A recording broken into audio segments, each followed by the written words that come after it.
With Detroit.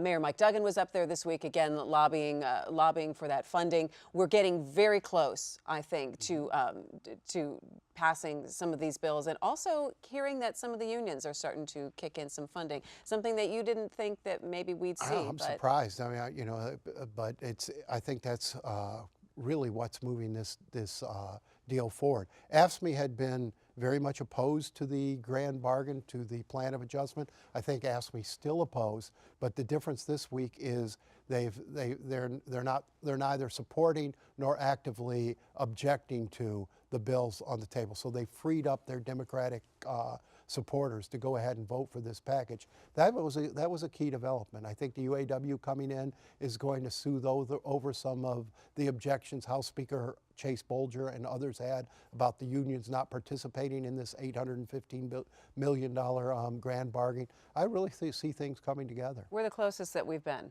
Do you think, Stephen? I think so, and I think you saw the mayor up there, not by himself, but with the city council president, which I think was very key. I can't remember the last time I've seen the mayor of Detroit with the city council president testifying in Lansing and basically saying the same thing, right? Not contradicting each other or fighting over the details. I think that makes a big difference, and the case he was making was, look, things are different in Detroit now. Not only are we working together, but we're moving in the right direction, and we are paying more attention to how we spend and how we budget.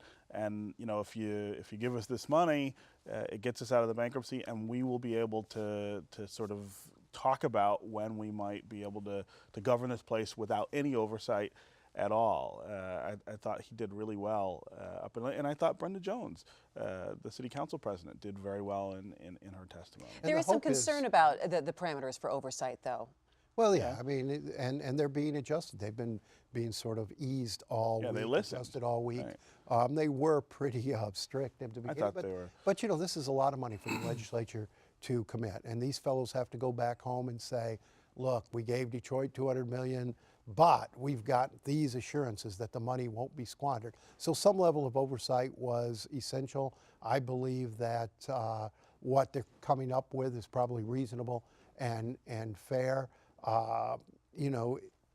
The hope is that this thing gets settled before everybody goes to Mackinac, at least through the House, so that all they have to do up there is work on the Senate. If this falls apart in the House, we go up to Mackinac next week with just an absolute mess on our hands. It'd be pretty chaotic. Let me ask you this. What could make it fall apart in the House? Almost anything. Yeah, I mean, well, not almost anything. Tell me, what could make it fall apart? They're still fighting over, as Steve said, the level of oversight, and there's still... Well, you've got groups lobbying against it now. I mean, you've got some Koch brothers funded groups who've jumped in and said they're not in favor of this.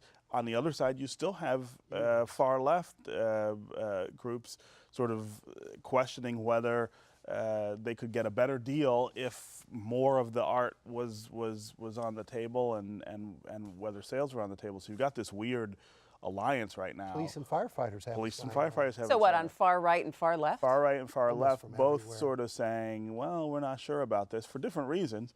But I mean, this is a very high stakes proposal here. I mean, and it is unique in the history of bankruptcies.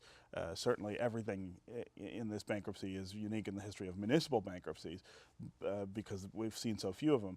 But there's no such thing as this kind of a deal being worked out through the court in the middle of a bankruptcy. So it's unusual even for private bankruptcies. Yes, right. To have a third party commit this sort of money. To commit that kind of money to make sure that somebody's assets stay intact. So if you're Kevin Orr and you're sitting back and you're watching this take place, because he already went up to Lansing and he did his lobbying and he did his testifying, now you sit back and what are you waiting to hear, or what are you thinking at this point? Well, you've got to be feeling pretty good, particularly I think the UAW's money and the carpenters' money that came in, the building trades money that came in. That signals that you've got a pretty good chance of getting the Democratic votes you need for a bipartisan deal. I mean, we're talking Thursday morning because we tape early, but I believe by this evening or tomorrow, the House will have passed a bill, and they'll have passed a bill that the Senate can live with when they come back from Mackinac. You agree? Yeah, I think so. I think we're close, and you know, I think the governor deserves a lot of credit.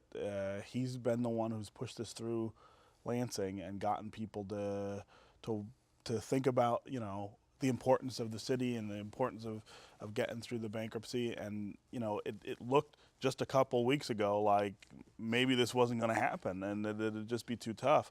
But behind the scenes, he's really been able to get people to. I got to say, the roller coaster of watching this deal go through or not go through. I mean, there has been so many lurches, and it's going to happen. Whoa, it is not going to happen. Something just came out of left field, and it's going to go forward again. Yeah. This is all uncharted stuff. This is no community's ever been through a bankruptcy of this nature, and so everything that's happening is happening for the first time. All right, so